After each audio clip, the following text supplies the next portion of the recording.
Hitler के प्रचार मंत्री थे गोवल्स, तो नीतीश कुमार जी गोवल्स के वंशज हैं। और लगा कि नरेंद्र मोदी को कि ये मेरे ही डीएनए के हैं, ये लगता है कि उनमें भी होड़ है कि हम नीतीश जी के डीएनए में समा जाएं, तो वो अपना डीएनए सुधारने में या पुराने में या उसके तरह लगने के लिए कोशिश कर रहे हैं। इनके जो गुरुदेव रहे हैं अमेरिका के राष्ट्रपति श्री ट्रंप, डोनाल्ड ट्रंप, उनकी क्या स्थिति हुई है।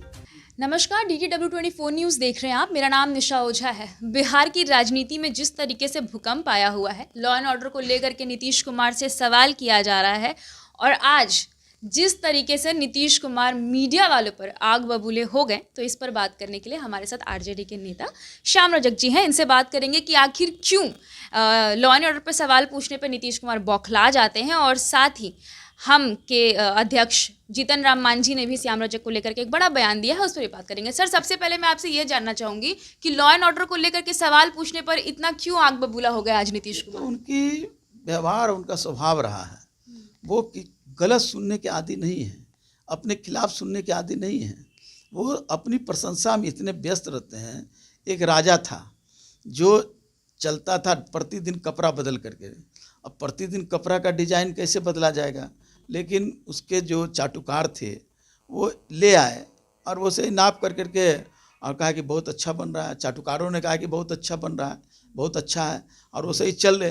तो जो जनता थी वो भी इतनी उस तानाशाह से आक्रांत थी कि कोई इसका खिलाफ नहीं बोल सकता था। तो वो लोग सब लोग वाह वाह वाह वाह वाह वाह। उसी में एक बच्चा था, बच्चा तो होता है स्वच्छ मानसिकता का, उसने कहा कि अरे राजा तो नंगे है। तब राजा को लगा कि अरे ये क्या, तो चाटुकारों ने इस हाल तक ला दिया। और यही हाल है माननीय नीतीश कुमार जी जो स्टेपनी बॉय हैं या स्टेपनी बाबू हैं, उनका भी यही हाल है। तो मूल गाड़ी का टायर तो फट चुका था, तो बीजेपी ने इस स्टेपनी को बैठा दिया। अब स्टेपनी भी फटने वाली है। आप उनके हाव भाव देख रहे हैं। अपराध कंट्रोल करना सरकार का काम है, और अपराध कंट्रोल नहीं करता है तो मीडिया जो लोकतंत्र है, एक चौथा स्तंभ है, उनका पूछना उनका दायित्व बनता है, उनका कर्तव्य बनता है, उनका धर्म है। नहीं तो फिर लोकतंत्र कहाँ रहेगा। तो लोकतंत्र की रक्षा के लिए मीडिया पूछती है तो आप उसको तानाशाही रवैये से खींच करते हैं। तो ये तो लगता है कि अब उनके अंदर तानाशाही प्रवृत्ति इतनी बढ़ गई है, इस तरह की व्यवहार कर रहे हैं। उनसे सवाल पूछा गया तो उन्होंने ये भी कहा कि 2005 से पहले का बिहार याद कर लीजिए, अपराधियों का तांडव था उस वक्त, हमने बहुत सुधारा है बिहार को।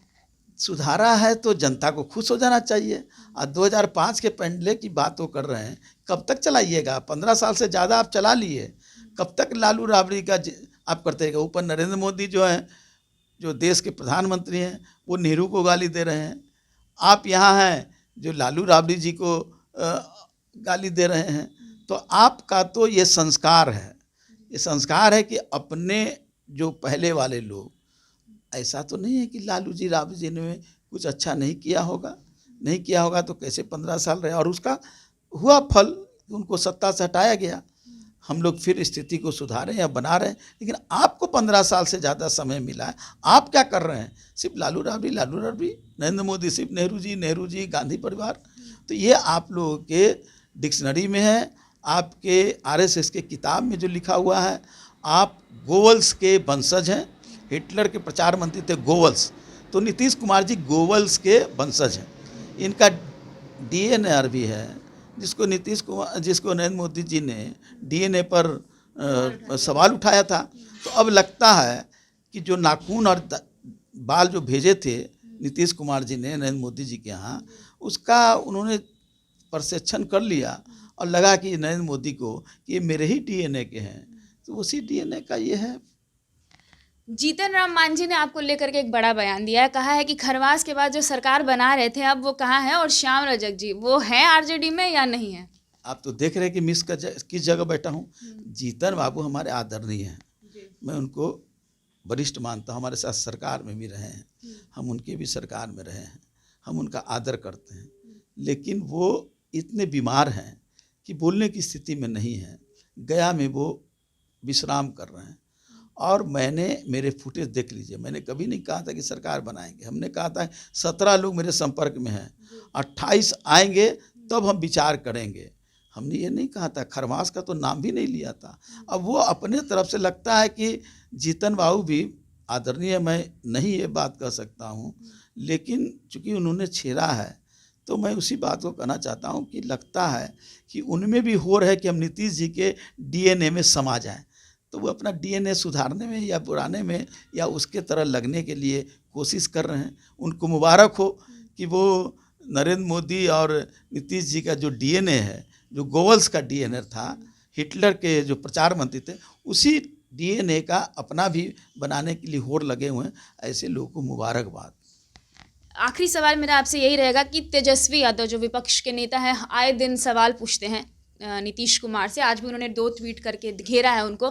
आगे का प्लान क्या है आरजेडी का? क्या चाह रही है आरजेडी? अपराध पे कैसे हमारा कार्यक्रम की तैयारी के लिए मीटिंग चल रही है, कल भी है हमारा बैठक, तेजस्वी जी के नेतृत्व में कल भी बैठक है और हम लोग तैयारी कर रहे हैं। 30 तारीख के बाद हम लोग एक आंदोलन को सुचारू रूप से पंचायत स्तर तक ले जाएंगे, क्योंकि जनता में जो आक्रोश है वो आक्रोश फटने वाला है। हम उस आक्रोश को बिहार के विकास में, बिहार के स्वच्छता में, बिहार की सुरक्षा में, हर चीज़ों में हम उसके लिए लड़ाई लड़ने का काम करेंगे। आज बिहार टूट रहा है, चाहे वो किसी वर्ग का हो, चाहे वो किसान हो, दलित हो, उत्पीड़ित समाज हो, मीडिया हो, बुद्धिजीवी हो, युवा हो, दलित हो, अल्पसंख्यक हों, सब लोगों का दिल टूट रहा है। और जब दिल टूटता है तो देश नहीं बनता है। और आज बिहार, देश का तो हो ही रहा है बुरा हाल, बिहार में भी नीतीश कुमार जी के कारनामों के कारण लोगों का दिल टूट रहा है। और दिल टूटेगा तो बड़ा विस्फोट होगा। आप देख लीजिए, इनके जो अग्रज, इनके जो गुरुदेव रहे हैं, अमेरिका के राष्ट्रपति श्री ट्रंप, डोनाल्ड ट्रंप, उनकी क्या स्थिति हुई है। तो मैं कहना चाहता हूँ कि आप अपने गुरु का हाल देख लीजिए। अगर गुरु के रास्ते पर चलेंगे तो वही हाल आपका भी होगा। रुपेश सिंह हत्याकांड पे क्या कहना चाहेंगे? 3 दिन हो गया, पुलिस का हाथ खाली है। रुपेश सिंह मेरे व्यक्तिगत संबंध रहे, मेरे बड़े अच्छे मित्र थे, मिलनसार थे और हर लोगों को मदद करने में सबसे आगे रहते थे। ऐसे व्यक्ति की हत्या हमको हतप्रभ कर दी है। मैं बहुत बेचैन हूँ, चिंतित हूँ कि क्या इस राज्य में अब ये भी होने लगेगा। एक जिसके पास कोई दुश्मन नहीं, हम खोजते रहे रात भर 2 दिनों से कि कोई तो दुश्मन हो सकता है, और सरकार चुपचाप बैठी हुई है। सरकार कुछ नहीं कर रही है। जैसे सुशांत सिंह राजपूत के समय जिस तरह बड़बंडर मचाया, बैठी हो गई, कोई बात नहीं, ख़त्म हो गया वो भी मामला। रुपेश सिंह पर ये हाल ना हो जाए, इसकी मुझे चिंता है। लेकिन हम लोग अपनी तरफ से क्या कर रहे हैं सर? अपने तरफ से इस बात को करेंगे। अभी हम सरकार को समय दे रहे हैं कि आप अपने को सुधरिए और अपराधी को पकड़िए।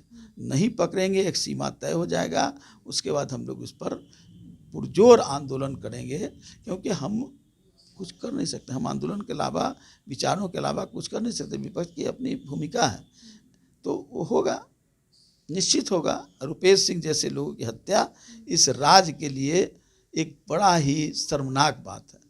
ऐसे व्यक्ति की भी जब हत्या हो जाए तो इसका माने कि सरकार एकदम, आप देख लीजिए आजकल तो रात में जाकर के देखिए, सब थाने पर बंद, कोई पेट्रोलिंग नहीं, कहीं कोई नहीं, पुलिस आराम से, हर आदमी दहशत में डर रहा है घर से निकल कर के बाज़ार जाने में। अब बाज़ार से शाम होती है तो लोग डर कर के घर जाने के लिए बेचैन रहते हैं। ये स्थिति हो गई है। तो ये हमारे साथ श्यामराज जी थे, जो साफ तौर पे ये बता रहे थे कि आरजेडी जो है वो पूरी तरीके से मुस्तैद है और अभी सरकार को वक्त दिया जा रहा है रुपेश सिंह के मामले में, और अगर कोई कार्रवाई नहीं होती है, पुलिस आगे कोई कार्रवाई नहीं करती है, तो इस पर आरजेडी अपना एक्शन लेगी। बहरहाल इस तरह की खबरों को देखने के लिए आप हमारे चैनल के साथ बने रहिए। तब तक के लिए शुक्रिया।